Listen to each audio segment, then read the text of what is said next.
Hello, I'm Sandra from Sing, Play, Create Teaching Tips, and today I'm going to share some stretchy band activities with you.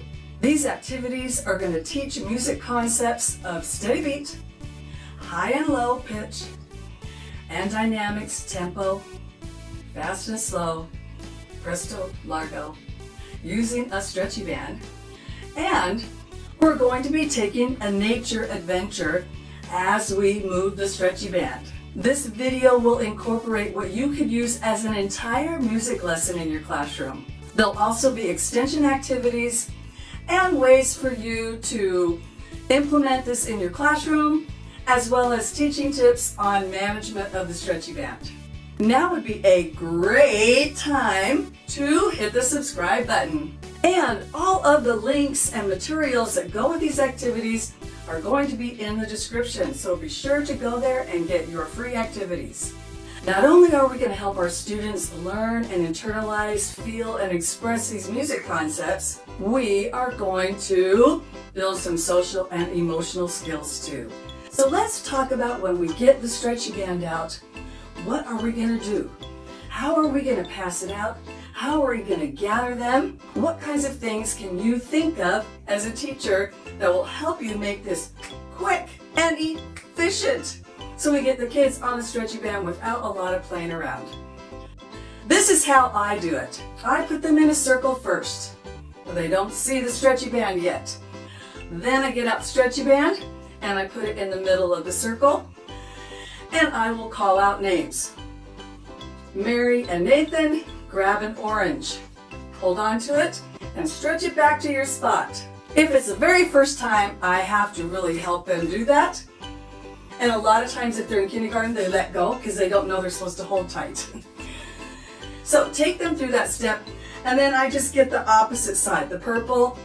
I'll go to the other side. I do the 4 plus sign corners first, and then I fill in, and I just say, if there's extra, like I don't count it up, I don't worry too much.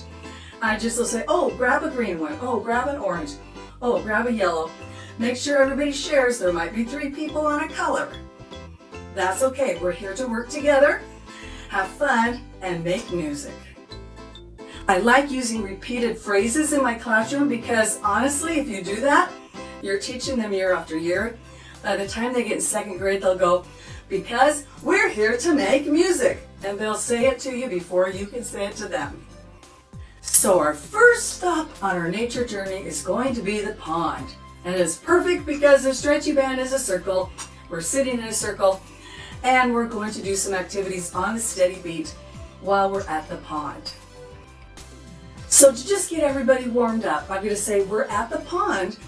And did you know the pond has ripples? Can everybody show me some little ripples in the pond? What happens if the wind comes and blows? Oh, the ripples get bigger and higher.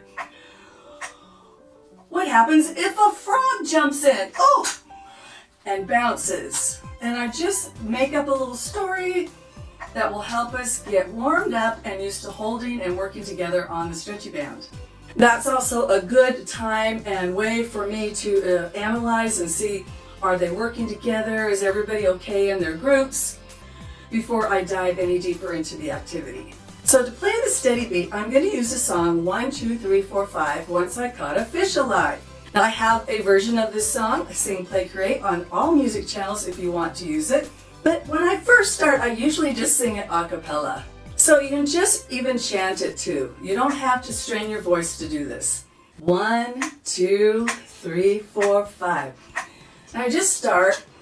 I say, everybody join me. Nice, easy bouncing.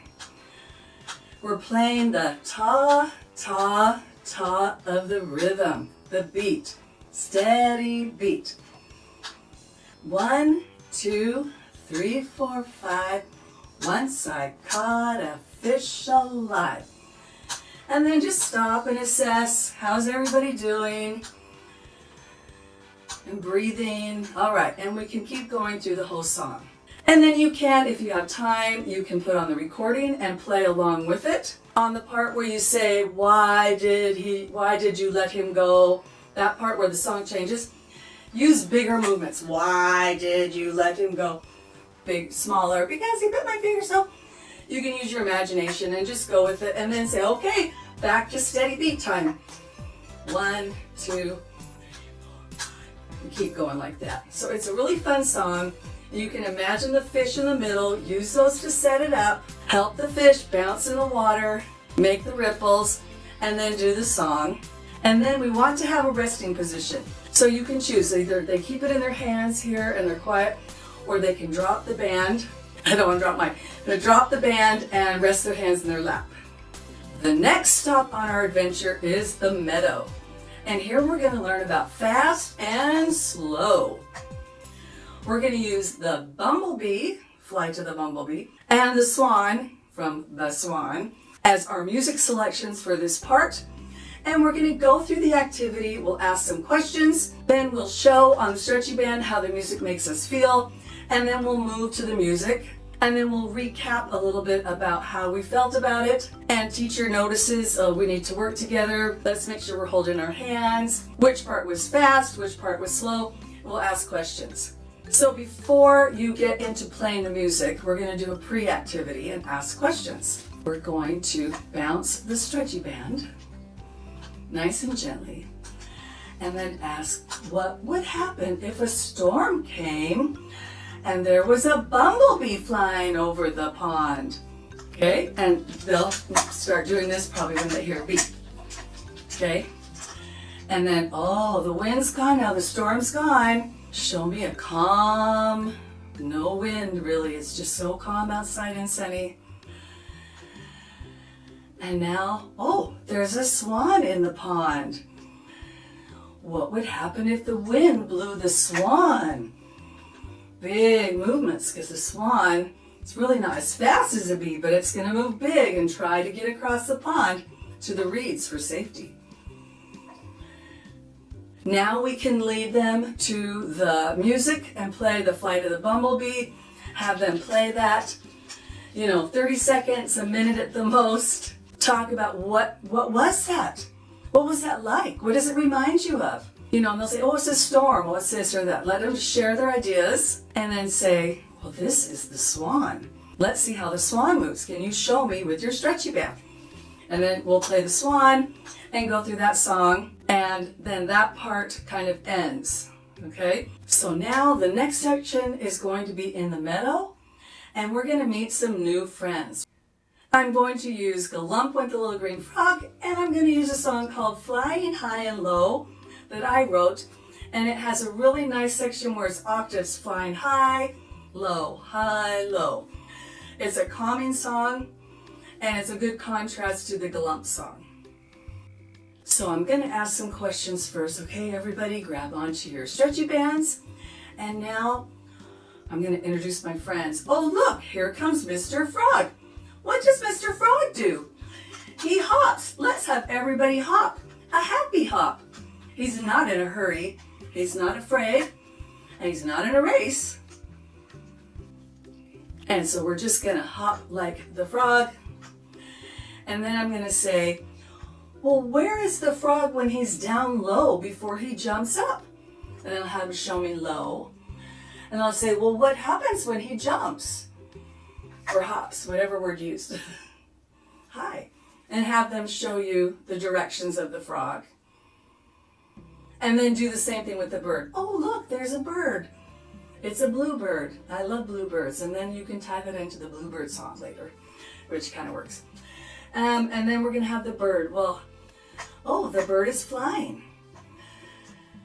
Oh, what happens if the bird flies high? Oh, it goes like this. What happens if the bird flies low? And these are just favorite teacher moments because it is so fun to watch the kids respond to your questions and show you what they think. And it's a really, it's a connecting experience with your students. It also makes it memorable for them when you're using a story to teach the concepts and you're on an adventure. And you're all so creative. I'm so amazed with everything I see online. Everyone is so creative, and you and I, we all have the same brain. So Make up your own story. These are just things to maybe help you with structure of how to do it. But put in your own things. If you want to use an alligator and a mosquito instead of a frog and a bird, it doesn't matter. It's the journey with the kids is what this lesson is really all about. Then you can pull out the song and you can either sing it and have them show you the Gallump went the little green frog one day, high and low of that song.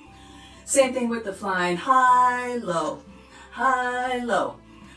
And then just keep a gentle beat in between until the melody really changes. So we want to show me when the melody changes. I want to see, using the stretchy band, what that means. Show me how the melody changes.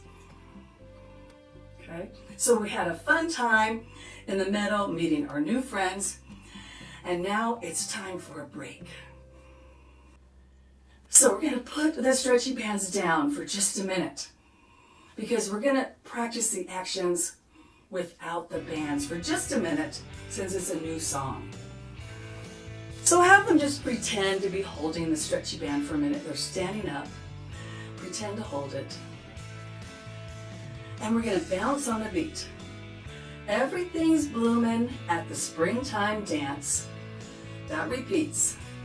And then we have our 4 characters.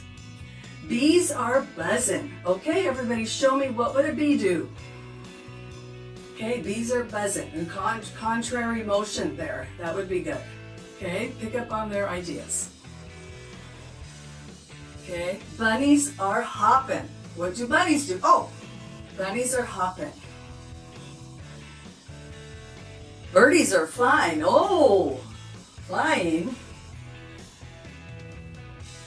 And the flowers grow to the sun. Where do the flowers come from? A seed. Yes, a seed is in the ground. Down on the ground, up, up, up, up, up, all the way overhead high. And then it's back to the beach. Everything's blooming at the springtime dance. Then I'd go through and I would do that with the stretchy band, the words only. Then I would put the music on. And you can do a short section of it, or you can just let them experiment with the whole song. But it's going to give them a chance to kind of do what they want with the band and just respond spontaneously to the music. And now it's time for a cool calm down. And we're going to use the song Rainbows in the Sky. Okay, and it's an original song, and you can find it on any music channel. That link will be in the description for you too, okay? Rainbows in the Sky. Okay, and so we're going to stand on this so we get a lot of movement, and that at the end of the song, we want to have them come down all the way to the ground if they can, without letting go of the stretchy band. We'll see who can do it. If not, just have them go down to their toes. So we're going to hold it, and we're going to do a swaying rainbows in the sky, side to side. Rainbows in the sky, waving up so high, and then higher if you can, sparkling in the sunshine, colors floating by. We want to go all the way down to our knees at least, then back up. Rainbows in the sky, waving up so high, sparkling in the sunshine, colors floating by. Then we have the higher and higher they fly, and then go as high as the stretchy band will go. And then it's going to be coming down. This is the end of it. Rainbows in the sky, rainbows in the sky. Down, and tell them, if they can, to wait with their heads bent down and breathing. And then come up slowly with their breath, and then release. And then for fun, I do tell them to hold tight. And I will have one student at a time release the band. And then we get down to 4 people. I make sure it's the 4 corners. And I tell them to be strong. I've chosen my strong students. And then I tell them, don't worry, it won't flip or hurt anybody. And if they're afraid, I let someone trade with them because that might happen. So just if someone says, I don't want to do it, that's okay. Just trade somebody, no rush here. Okay? So we hold it up like this, tight, and then at the end, whoever I think can handle it will drop the last person, boing, and it just usually scrunches in the middle. You don't have to worry, it's not going to hurt anything. That's a fun way to end the stretchy band activity. Let's recap quickly what we did through the video so you can get just a snapshot. So we talked about how to hold the stretchy band, some management tips. Then we started our journey to the pond with the fish song and played the steady beat. Then we did the bumblebee and the swan, fast and slow. Then we met some new friends, the frog and the bird, high and low. Then we did a springtime dance to use all of the things we've learned. And then we did a calming rainbow song to get us calm and to finish off the journey with the adventure together. Thanks so much for watching this video. I really appreciate you. Don't forget to check the links in the description. You'll want to join the Patreon membership to gain access to over 250 free resources. It's a good time to hit that subscribe button. Let's keep moving and learning with music. Sing, play, create.